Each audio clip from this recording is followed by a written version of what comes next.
our beloved Boss Mike Cervera.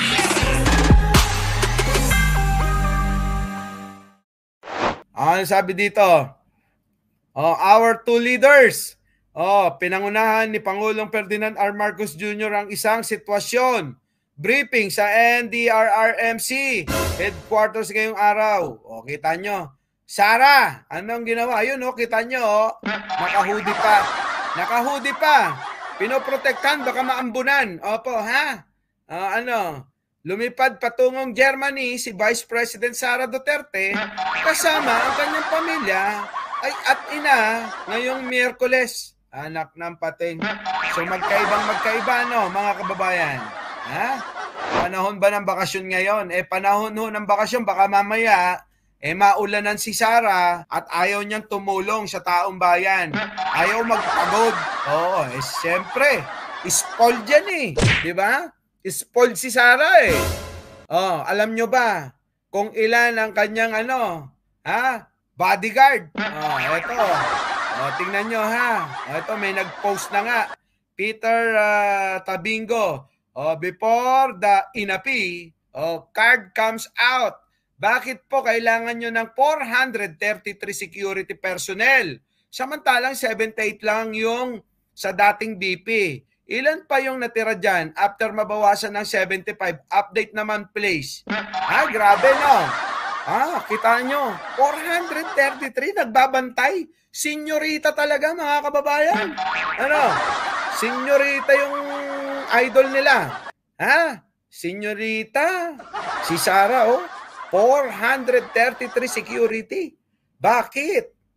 Bakit, Sara? Paki-explain. Kailangan ng taong bayan na sagot dyan. Paano nga naman makakapag-explain yung Ali? Nandoon nga sa nasa Germany. Opo, hindi kaya may binabalak si Sino? Iniisip ni Sara, pagbalik niya, pagbalik niya, siya na ang Pangulo. Saan galing ang pinapasahod? Siyempre, sa gaban ng bayan. Ganon, sa US daw, pupunta sumunod kina Sir Roque. Naku po. Iron Fist. Joy Apostol. 433. Wala. Na lang atas.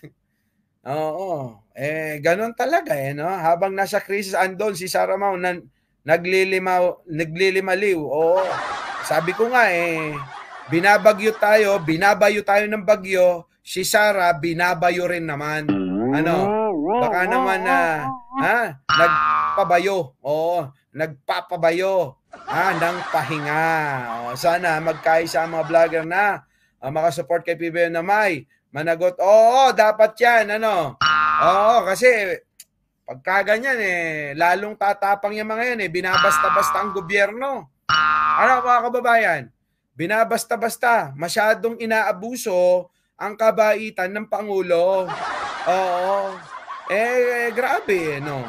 Grabe talaga. 25 million ang budget ng security personnel. Grabe. Visit na BP Sara na yan. Huwag ka nang bumalik. Habang puyat si PBBM, si Sara nagpapasarap. Ayun na nga. Nagpapasarap. Diba? Sana positibo si Sabong. Grabe naman kayo talaga. Hindi na raw BP kaya umalis na ng Pinas. Ganun ba? She should be remove as BP. Wala nga akong silbi. Walang kwentang busy. Yan yung binoto nyo eto pa. Ang Pangulo kita nyo. Yung naka-ready. Alam nyo ang Pangulo kasi hindi pa nangyayari, mayroong na naka-reading pantulong. Di ba noon ganyan talaga ugali, Iron Daddy? Ato, Pakits Matias, accomplished clever angel. Kita nyo, ang Pangulo, hindi pa nangyayari ang kalamidad, may naka-ready ng pang-ayuda at pantulong sa mga taong nasalanta. Si Sara, pinapasahod, binibigyan ng pondo, hindi maipaliwanag kung saan napupunta. Diba? Binoto, alam ko. Sino ba bumoto dyan? Hindi ko naman binoto rin yan. Siyempre, noon, kailangan nating suportahan kasi kasama ng Pangulo. Diba? Ganun talaga eh.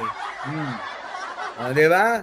Natuwa ang ilan, kakamping at nasalanta sa Bicol sa tulong ni... Yun na nga. Buti pa nga itong mga kakamping, dilawan, napapabilib kay Pangulo.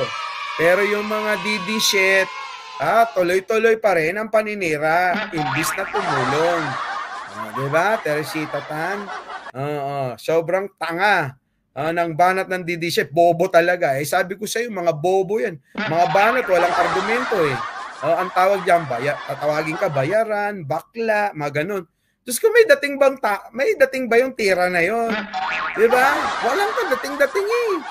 Yung mga banat, walang kadating-dating. Diyos ko po. Hanggang ngayon, bakla pa din. Yung panlaban siya. Yun nga. Wala naman silang maibabanat sa akin. Kung hindi, bakla, bayaran.